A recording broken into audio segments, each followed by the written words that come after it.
众午安，我是徐府，欢迎收看《论文们开箱》，这是2022年的第1集。那同样呢，我们线上也邀请到了彭批，听说新年新气象，今天彭批有新的打扮，我们来看一下。彭批好，大家好，这身装扮是应这个黄伟检察官的这个提醒，为了生计，所以我就穿上这个，因为这是我们的纪念品的衣服，在过年的春节现在已经开卖了，在1450购物网，这是我们自己设计的，是我们自己的产品，不是那个卖别人的，这是我的小狗，然后这上面这只是我的小狗。好，在1450购物网可以买到，要买要快，要买要快，老板被通缉，跳楼大贱卖。这一件，我昨天有看到《震惊关不了》里面有秀出来哦。然后呢，今天我的同事刚刚在试讯号的时候就说，哇，彭批这个新年穿了新衣戴新帽，这一件非常非常好看。我说这个真的是自家独门设计的这 Pico 帽跟 Pico 围巾，合卖1450嘛，真的很好看的。大家如果观众朋友有兴趣的话，真的赶快要买要快，老板真的跳楼大拍卖。而且新的一年也要跟大家宣布一个新的计划，就是彭批昨天在震惊关不了也讲到了，就是论文们开箱要跟震惊关不了，我不敢自己自吹自擂，强联手啊，但是震惊关不了很强，那我们论文们开箱也希望能够赶上你们的订阅数。所以呢，我们在礼拜六，就礼拜五论文开箱之外，礼拜六呢，2个频道也会来同步的首播《震惊关不了》，来听彭批讲最新的内容。这个真的要谢谢彭批哦，因为一般来说，真的在经营网络的时候，很多人会斤斤计较那个流量，或是会觉得说，哇，你这个会分我的市场，会分我的什么点击数啊，或是后面的什么分论等等。但是彭批真的当初有这个邀约，说希望帮我们论文们开箱冲一冲点击数跟这个订阅数的时候，彭批真的是第一时间一口答应。这边谢谢彭批。没有，要谢谢徐府，大家要赶快来订阅论文们开箱，谢谢徐府啊，因为徐府是在众多节目当中算是第一个挺我们的网络节目，那这个寒天饮冰水，点滴在心头，所以非常谢谢徐府。还有其他几个节目啦，不过像徐府这样每个礼拜固定时间，然后不怕被查水表，也不怕被通缉的，实在是全台湾的主持人大概就剩徐府一个了。因为不会啦，应该我想还是越来越多人来关心到论文们这件事情，因为我发现好多人都在谈。那稍后的节目里面，我们也会一一来谈，因为每个人在看论文们开箱或者看论文们这件事情的时候，大家切入的角度跟观点都不一样。那有些大家觉得，这个论点到底对不对呢？或者这样的想法对不对呢？等一下都也要请教一下彭批。不过我要问一下，彭批最近在美国有没有看到一部这个好像在 Netflix 上面蛮热门的剧？然后最近在台湾其实也掀起了一番讨论，叫做 Don't Look， 就是千万别抬头。这是里奥纳多，还有那个珍妮佛劳伦斯，还有包括了我看一下凯特·布兰奇，哇，大咖很多，梅丽史翠普都有演的一部美国的讽刺政治讽刺媒体的一部。算是喜剧吧，但是很多人说笑着笑着就哭了，因为反映出来看起来，跟台湾的政局还是蛮像的哦。这是国民党做的讽刺的，就是 Don't lock up， 就是说民进党需要你，民进党要你，所以你不要关上门。但是人家讲说里面很多相似之处，比如说不顾科学现实的总统，然后还有利用政论名嘴在带风向铺天盖地的攻击。然后还有这个大敌当前，因为这部电影呢是说陨石要来了，那总统只关心他的选情，所以我看到很多人在把它有一些相关联的就把它连接在一起，比如说他们拒绝审查那种全国安全的技术，就是我们要怎么样去避免陨石撞击。那台湾呢，在那个疫情最严重的时候，3+11就是拒绝公布会议记录，然后疫苗审查 EUA 也是不跟你讲到底怎么审的。然后呢，人家那个电影情节是重视选举大于彗星撞地球，我们这是重视选举大于重大的社会议题。电影里面对财团唯命是从，那我们看到在台湾总统会坐专机去看财团老板就是说关心一下裁判老板的身体健康等等。还有那个电影里面，麻醉科医生担任 NASA 的高官，我们的台湾现实是牙医的卫福部长是担任我们的防疫指挥官，然后只说了一句我负责。电影里面呢，办公室主任是总统的儿子。现实当中呢，劳动部长是蔡英文的表姐，那最高行政院的院长也是表姐夫嘛，等等。然后还有电影里面说提出批判的科学家被围剿，那现实生活中，我们中研院的院士陈培哲也讲出实话的时候，也被名嘴围剿。所以大家看一看，怎么这个电影里面讲的是美国的讽刺喜剧，看着看着台湾好像都一一发生了。彭平，你有看这部戏吗？我还没看到这部电影，不过我看到网友整理出来的真是太妙了。我觉得很奇怪哦，台湾真的是了不起的国家。这个我们可以替这个好莱坞写剧本啊，几乎每件事情都一样啊，整个看起来8、7分像吧。我觉得接下来哦，还有一部电影，就是这几天我不知道大家有没有注意到，在美国的矽谷很有名的一个事情叫做 Bad Blood， 叫恶血。对啊，这件事情。你看看，一个史丹佛的化工系的中辍生，曾经被誉为是女版贾伯斯，因为他在实验室里面发明了一个东西，就是用一滴血可以检验出100多种疾病，包括很多现在科学上很难检测到的病。结果史丹佛大学的工学院院长，他的老师呢还替他背书，还把他推荐给创投业。那美国的前国防部长那个叫疯狗马蒂斯，还有包括舒兹，包括了 Mrs. Clinton， 还有很多人哦，还包括 Joe Biden 在当副总统的时候，都去参观过他的公司。那还包括了很多很多的知名人物，那马云也跟他对谈过。在节目当中他也跟这个蔡同学一样当选过《时代》杂志的100大影响力人物。他可能比蔡同学更风光，因为他身上没有任何国家机器，却可以引起这么多的有名的人去投资他，帮他站台。结果在2015年，《华尔街日报》的一个记者，一个小记者，就开始追踪，因为他接到了一些检举，公司员工的检举，所以他开始追踪。那这个过程，等一下有机会再慢慢讲，其实很精彩。他跟这个我们一路走过来的这个恶官哈，那个电影叫《恶血》嘛，对。那我们这样出的书叫《恶官》啊，所以真的是8、7分像。那接下来这个恶血呢，好像是 Jennifer Lawrence，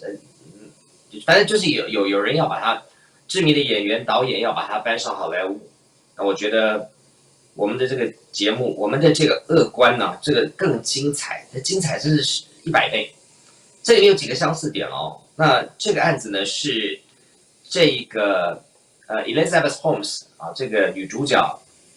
19岁的时候发生的事，现在她已经39岁了，就是20年前发生的事。那蔡同学呢是38年前发生的事，好，那蔡阿嬷现在已经年近70。那另外一个相似的地方就是《华尔街日报》的记者在2015年踢爆他。一直到2020年呢，才开始广为媒体所这个就是接受或者报道。到了2021年啊，2020年才开庭啊，就说被媒体踢爆以后，5年才进到法庭，6年才由陪审团定他的罪，那他的罪行呢，最高可以达到80年。对，所以我们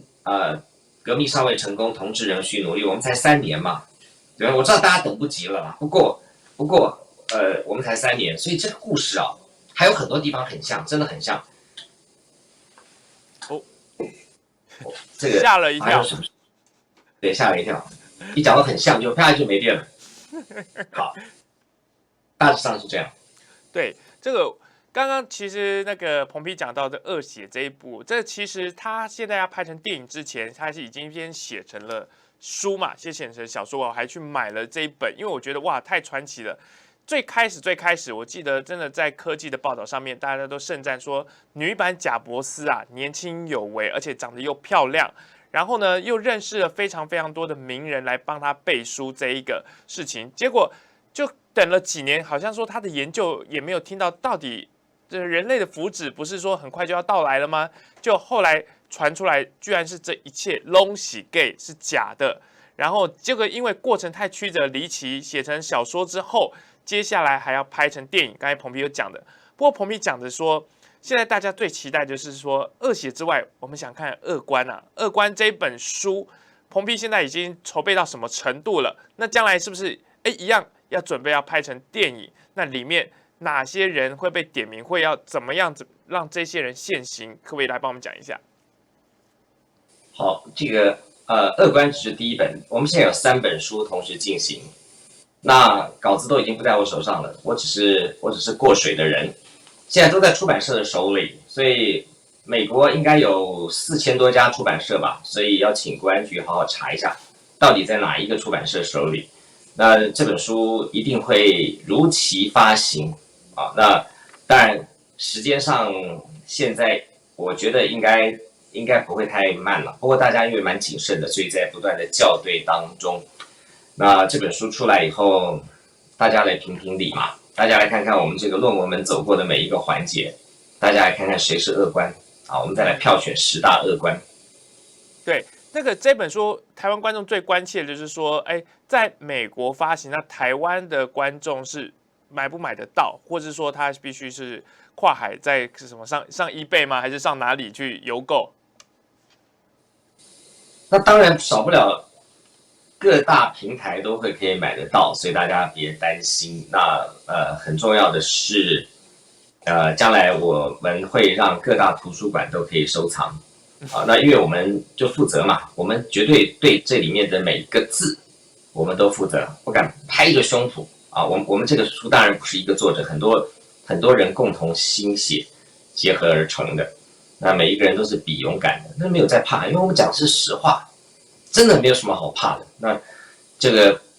我们当然比起刚刚我讲到那个《华尔街日报》的记者，我们其实也没算什么。《华尔街日报》记者也是被恐吓。也是被跟踪，也是被威胁要告。是。那这个 Elizabeth Holmes 背后这个 Theranos 这家公司是矽谷一家非常有钱的，很多人投资。我刚刚讲过嘛，对，美国的政商名流几乎都插了一脚。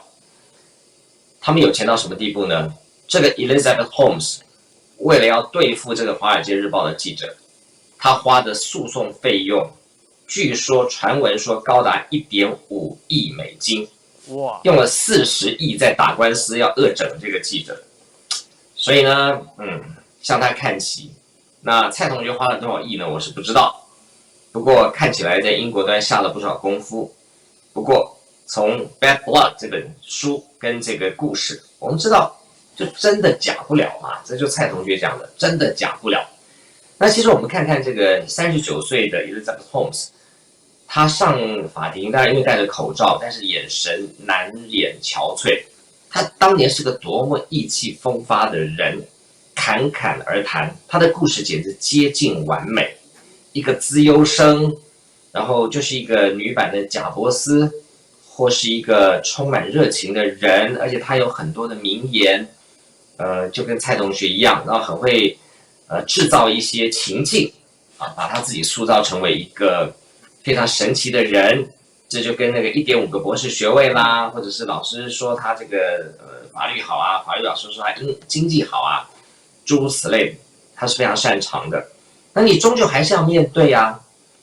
而且最近我看了中天那个卢秀芳的节目当中，又去重播了一段2020年1月5号左右吧，就是。总统大选前大概1个礼拜的时候，在一个场合，记者堵麦去问蔡英文说：“哎，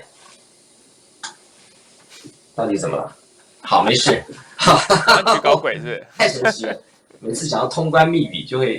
电就会突然没了。好，因为这个白宫草坪附近嘛，那我们去偷接白宫的电了哈，所以电压不是很稳。好，跟台湾蛮像的。跟台湾的电压是最近也蛮像的。对，最近我们发现说，讲到白宫草坪，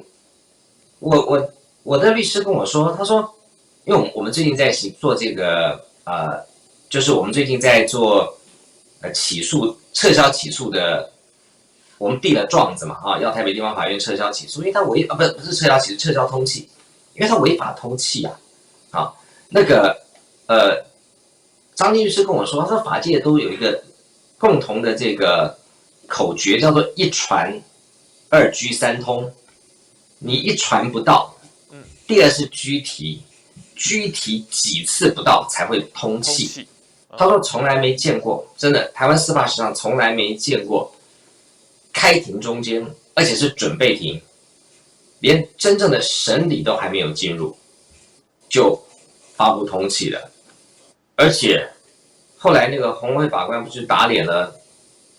地方法院吗？因为他跟我视讯连线了，肯定证明我没有居无定所嘛。那第三个我岔题了，第三个就是说，我给了他我的住址1450 Pennsylvania Avenue， 他没有去查呀，他也没有寄信给我，他也没来找我，那他跳过了居提就直接通缉，反正他们现在这个做法已经就是违法，而且违法已经确定，他无法回来。就算他现在撤销东西，他也无法回复。这个过程当中的所有东西，他都会被接受民刑式的诉追啦。所以我觉得这几个司法官其实蛮笨的。我不知道他们是被掐着脖子，什么样的事情逼得他必须要铤而走险，去犯法，因为这个事情是太明显的违法。好，那刚刚讲到这个 Elizabeth Holmes， 是，他们用了45亿美金在对付这个《华尔街日报》的记者，然后威胁他、恐吓他。这个过程真的是太惊悚了。不过我就看到这个《华尔街日报》的记者，我觉得他真的是我们媒体人的一个典范嘛。他就是没在怕，他也真是赌下去了。你看他对付的是一个大财团呢，而且是一个这么多政商名流的命运共同体哎。这个公司挂了，你看那些投资人不是也挂了吗？对，所以那些什么前国务卿啊、前国防部长啊，甚至副总统，现在变成总统嘞，这些人的命运是绑在一起的。所以我有时候觉得美国的媒体、美国的司法还是有一丝丝可以信赖的地方了。所以为什么我刚刚讲到我说这个恶官，我们当然在美国出书啊，对不对？然后我们会送英国伦敦大学、送伦敦政经学院法律系教授一人一本嘛，对吧？而且我们有英文版啊，所以这本书也是要买要快，作者被通缉，跳楼大贱卖，要买要快。可不可以透露一下？我帮观众透露一下，这个《恶官》这本书，可能有没有预计什么时候大概我们可以买得到，或者是说可以预期它大概在什么时候？好，观众朋友真的很可爱，你知道我只是先出书前要先宣传一下嘛，我过几天会把我们的封面给大家看，但内容你知道出书越到定稿复印之前就越谨慎，你知道就是那种人就是很奇怪，就是会到墨菲定律嘛，你一直校对都没有问题，然后要送打字，要送那个打字之前要送排版之前的计程车的路上，你就会发现说，哎呦怎么搞，这里也错那里也错，然后又带回来，所以好事多磨啦，一波三折。那因为现在校对都在专家的手上，所以期待啊，我也不敢太跟大家说什么时候可以这个预售。不过很可爱，已经有美国，还有香港，还有台湾的观众听到我们说要出书，就已经下订单了，什么100本啊，什么200本啊，就肯定大家真的很期待了。是，所以可以预见，将来我们说好莱坞拍片，应该也是会那个票也会一扫而空。大巨蛋的演唱会，徐府要买要快。我可以上去唱2句，是不是？是我要去买门票。一句话，我会把它弄得很欢乐，真的，大家都来唱2句。如果你们都唱2句，我就可以不用唱了。谢谢大家。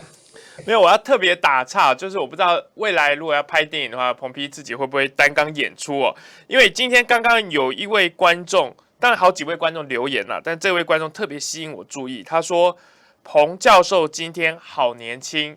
然后我就看一下留言的这个名字叫做李玉金，这3个字是一模一样的，李玉金。那我想是李金玉还是李玉金，结果是李玉金，那不知道是不是金玉姐的小号在这边这个隔空传情示爱，这我就不知道了。所以我刚才看到他说我们节目的编审啊，那是我们节目的编审啊，倒过来念不就是金吉利吗？对，哦，李玉金是节目的编审，是真的啊？